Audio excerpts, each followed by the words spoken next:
Use the referral link in the description to g2a.com for all of your Xbox codes, PlayStation codes and video games, and be sure to use the code CHES at checkout to get yourself 3% cash back. Hey guys, welcome to episode 11 of the Sunderland career mode on FIFA 19. It's crunch time. It's the semi-finals of the playoffs in League One. We've Scunthorpe United to play against, home and away, to try and get ourselves through to the final at Wembley. We played them twice in the league season, of course. Away from home, we lost by 1-0. On the opening month of the season, however, we were victorious by 3-1.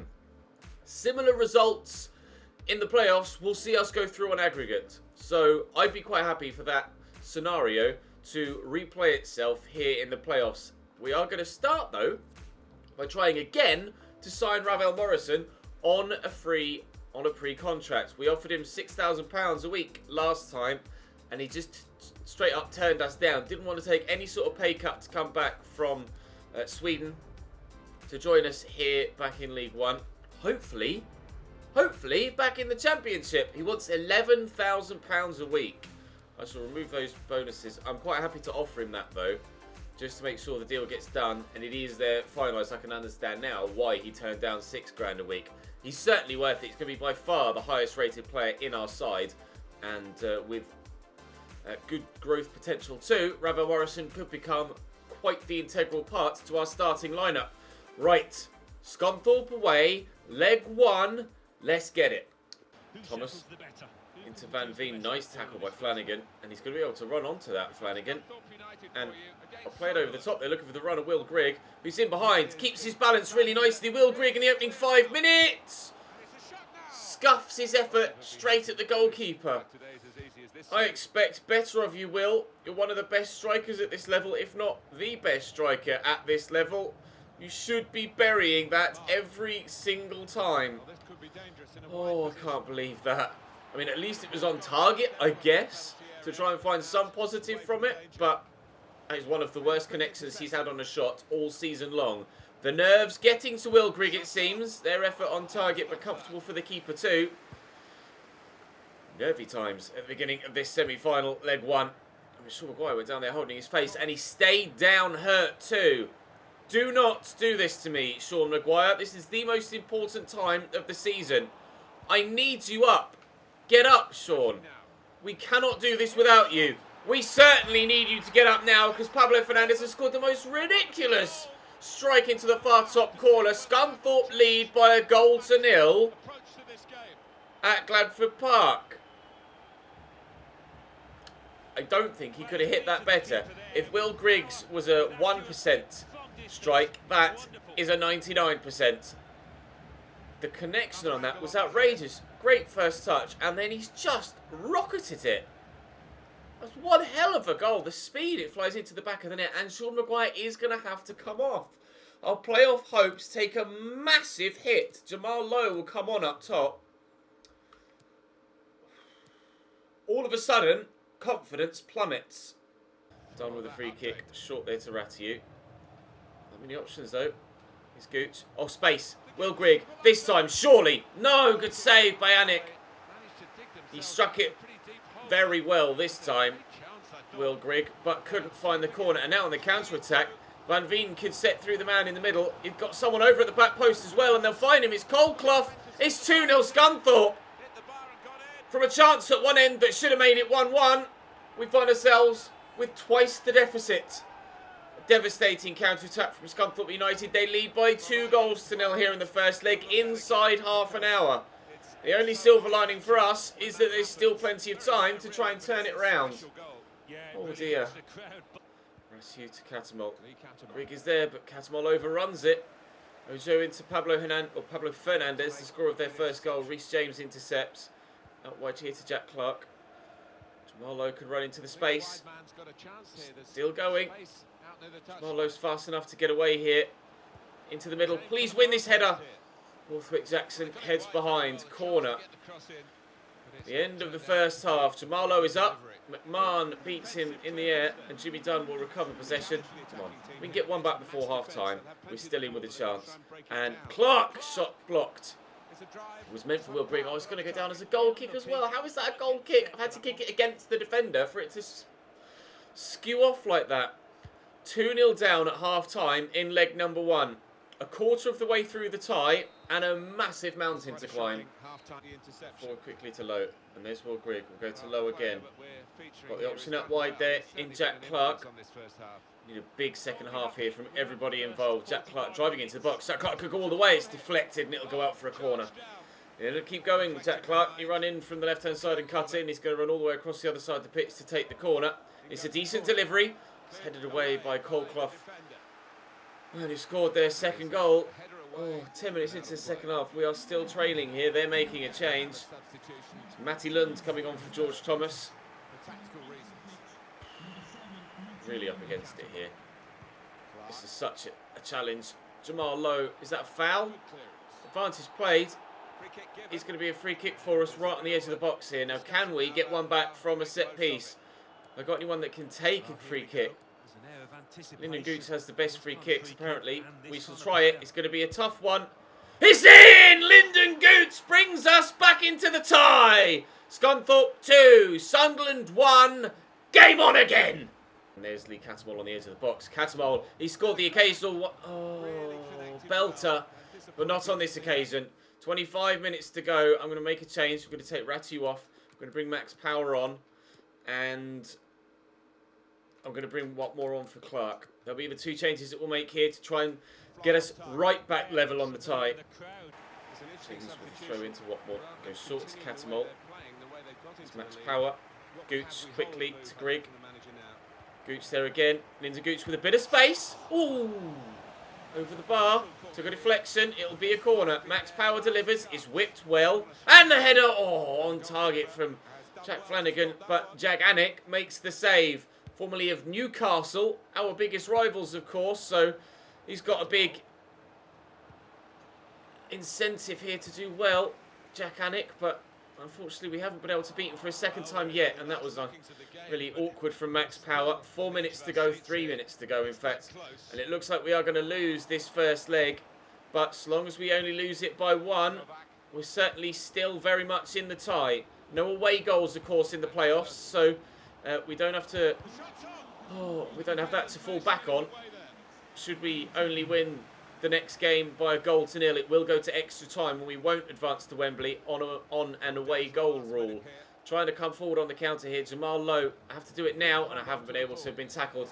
Defeat in leg 1, but we lost away from home against Scunthorpe in the league earlier on this season as well, but won the home game by 2 goals. So hopefully we can do the same now and get ourselves through to Wembley.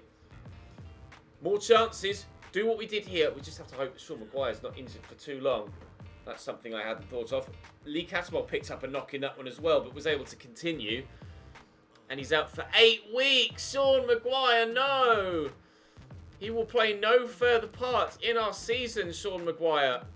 Jamal Lowe will go up top to start for him. We'll bring... bring Morgan onto the bench. Oh, I can't believe it. Sean Maguire, man that came in and had an impact for us in January, will not play any further part this season. His next performance for Sunderland will be next season, but will it be in the Championship or will it be in League One still? And it's Cattermole. Jamal Lowe is there. Out wide is Jack Clark and asking for it in that forward position. We'll drive centrally, we'll look for Grigg. Find him, Grigg has support. Oh, it just wouldn't fall for me in the box there.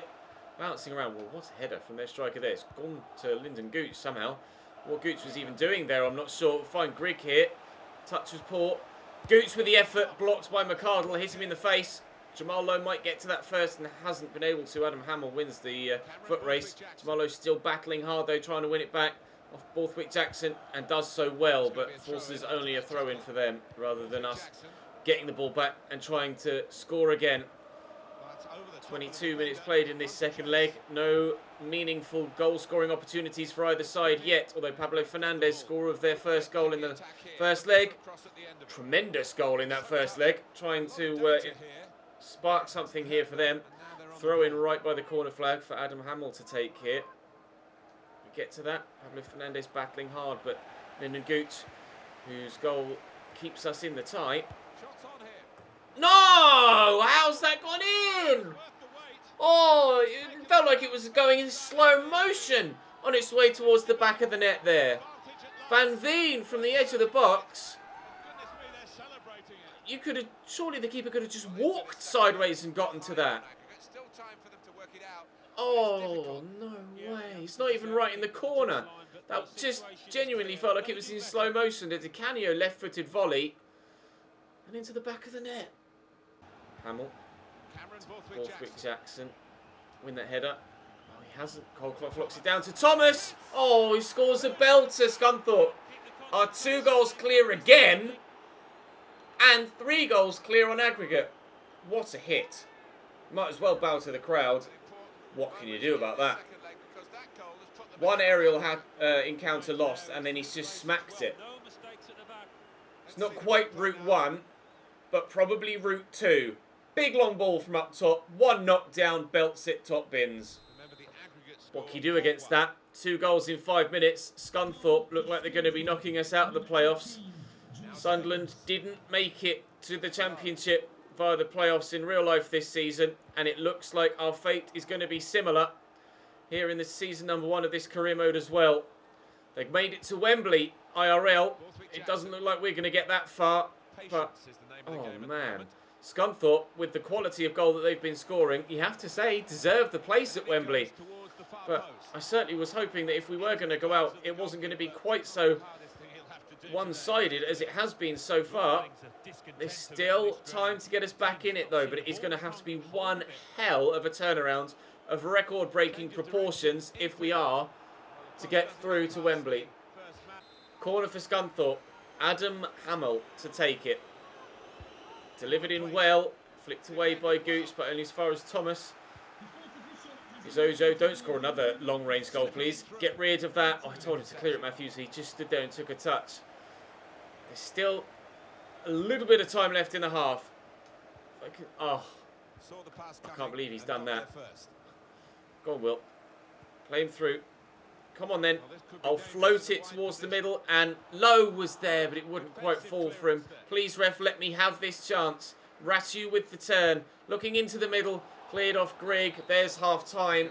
I need 3 goals in 45 minutes. Pablo Fernandes. Nice tackle by Dunn. Catamol forward. Lowe with the turn. Oh, Colclough cuts it out. It has not been our year. Oh, I'm actually done. I might just go home now. What can I do? Genuinely, what can I do? Undefendable. That's a goal of again, long ball from the back. 1 knockdown, first time volley. It's up. Other than win the header, there is nothing I can do about that goal or the previous one. That is stunning from Ojo. 3-0 Scunthorpe. We are going out of the playoffs at the semi-final stage. But my God, have Scunthorpe gotten through in style. Ojo over the top. Inside to Pablo Fernandes. Here's Van Veen. Pablo Fernandes in behind. I think he's offside. No, it is going to count, is it?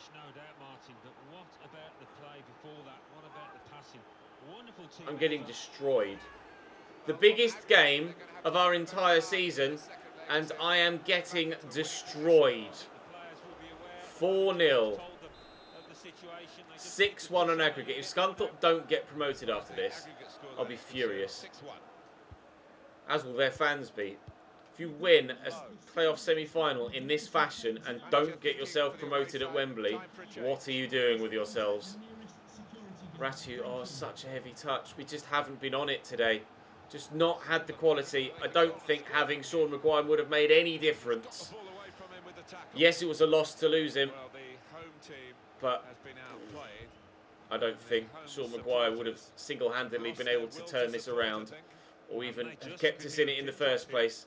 Ridiculous play from Scunthorpe in this playoff semi-final, specifically this second leg. The quality of finishing is better than we've seen all season. They are too good for us here. They deserve to go through and will be the side that goes through. 20 minutes to go until we're out of our misery. What more can I say that I haven't already throughout the course of the game? Just not at the races. Not even in the same category of race as Scunthorpe here. Final whistle. Battered, trounced, embarrassed, out of the playoffs. Sunderland. The most resounding victory Scunthorpe United may well have ever had, with the quality of goal to go along with it. That's one of the most one-sided playoff semi-final legs I've ever seen. In real life, Sunderland will be playing League One football again next season. In this save, Sunderland will be playing League One football again next season. Unfortunately, we just weren't quite good enough. In fact, we weren't anywhere near good enough in those playoffs. We missed out on automatic promotion by a point, as did Charlton. In the playoffs, it will be Portsmouth and Scunthorpe in the final. So the two sides that missed out on automatic promotion by a point also don't get promoted via the playoffs. That's how close we've come, both of us. A devastating way to end the season here at Sunderland, but we shall have to pick ourselves up and go again. We were so very nearly able to get ourselves into the Championship, but it wasn't to be this year. We'll have two better players joining us next season that hopefully will be able to improve the side enough to send us up next year. Ward has come up. He asked to be called up, otherwise he was going to leave. I had another email there from a youngster who also wanted to be called up, or else he was going to leave. I can't quite recall actually who it was.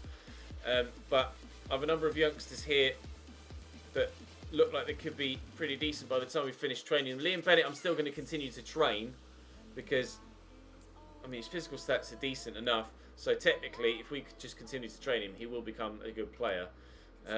We've Lance Cook here, potential of 80 to 90, but for a left back, 6'2" with average stats everywhere, I'm actually going to release him. George Harrison, 6'2", 18 years of age, has the potential, but only 47 finishing. That's the weird thing. Strikers, young strikers in the youth setup always have terrible finishing. Why? You're a striker. You should have good finishing. Liam Bennett, we just talked about. Harrison Green, 81 to 94 potential for him. Again, could be decent. We'll keep him at the club. Reece Moore, 79 to 89. He looks pretty dead. We'll release him. 78 to 94 for Jonathan Watson. He could be half decent by the time he grows, although sprint speed's getting there, but just needs some more acceleration, and he might actually be pretty good. Morgan Edwards, 81 to 94. Getting there physically. Certainly some improving to do, but getting there physically. And if I have a look at my scout reports, I do have a goalkeeper here that I should now be able to afford. I still don't have the financial means to pull off this transfer. 71 to 94 potential for Alfie Watson. He's 6'6", at 15 years of age, has great potential, but I can't afford to bring him in at the minute. That's going to be devastating because I don't think he's going to carry over to next season. Youth player wants out. It's George Harrison that wants to leave. I physically can't afford to bring anyone else up. George Harrison is the striker, 87 to 93 potential. He looks good. I can promote him to the senior team, but I can't afford to bring the other guy in, apparently. Okay, now I've got £2,000 available in the wage budget. As we get close towards the end of the season, the remaining money that I've got might be enough to actually call him up. We might be able to cheat the system almost and get the goalkeeper involved. Will it let me? No, I still don't have the financial means. Looks like Alfie Watson we're going to have to pass on, which is really frustrating because he does look like a very good player.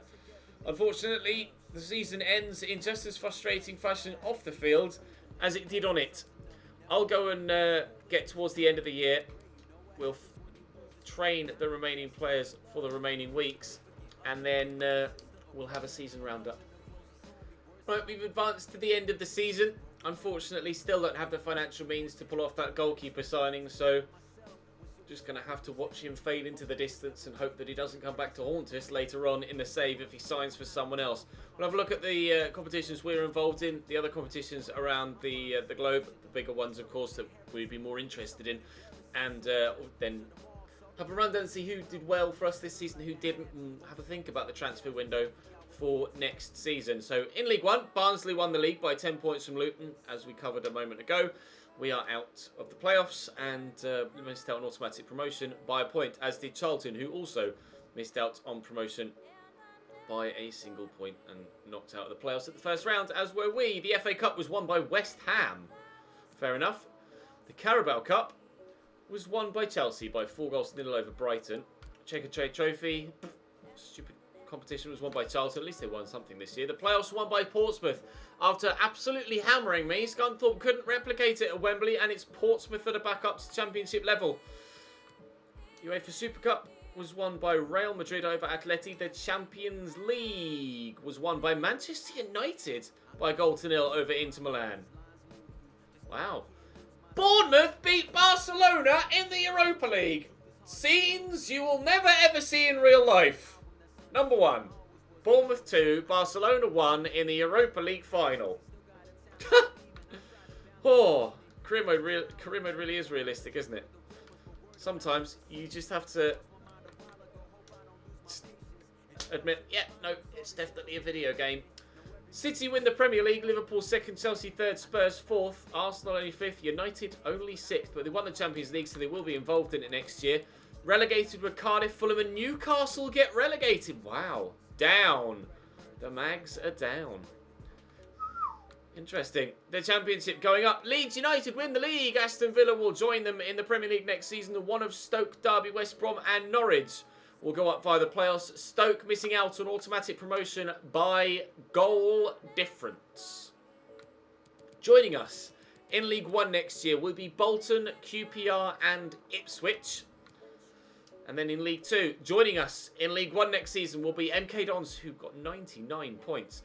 Lincoln City, 95 points. Mansfield Town, 93. And then one of Colchester, Northampton, Oldham or Carlisle. Cambridge finished 17th. 4 places higher than we finished in real life, so I suppose I have to be happy with that. In France, Paris Saint-Germain, Paris Saint-Germain. In Germany, Bayern, Bayern. In Italy, Juventus, Inter, fair play. Juve only 2nd. And in Spain, actually harder to call this one, Real Madrid by 11 points ahead of Atleti. Barcelona only 3rd. Valencia 4th. What a season for Barcelona. Knocked out in the Europa League final. That's unreal. Right, Squad Hub. Let's have a look and see how everybody did for us next season. Because we're still going to be in League 1 next year, that means we will still have to play through the international breaks, which means we will be losing both of our goalkeepers, or current goalkeepers, for international duty when those international breaks come around. Meaning, I do want to sign a new keeper. I'm probably going to sell McLaughlin anyway, because obviously he made mistakes and lost his first team spot regardless. So we shall sell McLaughlin. Casada wants out as well, so we might well be signing 2 goalkeepers next year. I can't add them to the transfer list yet because they both came in this season, but I will certainly look to sell both of them next year. And we could get a decent amount for both to be able to replace them. Donald Love grew a little bit whilst out on loan, but not too much up to. Morgan Turner got promoted from the youth setup. Probably more suited to being a centre-back than a right or left-back, but growing well enough. Luke 09 up to 68. When he did play, he was a bit of a liability. Played a couple of games in goal as well, so he did his part this season. Adam Matthews was very impressive actually at right back. I did enjoy using him. Very pleased with that. Jack Baldwin up 1 to 68. He'll continue to play well for us hopefully next season. Jimmy Dunn was in on loan. I might like to make that permanent. I'm not sure yet. We've got Stephen Corker coming in, but Corker and Dunn could be a decent centre-back partnership. Lamine Kone hasn't grown out on loan. He's 30 now. I am going to sell him, and that might fund the majority of our transfer dealings next year. Ozturk will also be sold next year, although he's grown by 2 to 67. Luvens will also be sold next year. He's down 2 to 65. Flanagan up 2 to 69. He was decent for me this year. Impressed with him. Hopefully he can continue to grow, or at least maintain his current performance levels.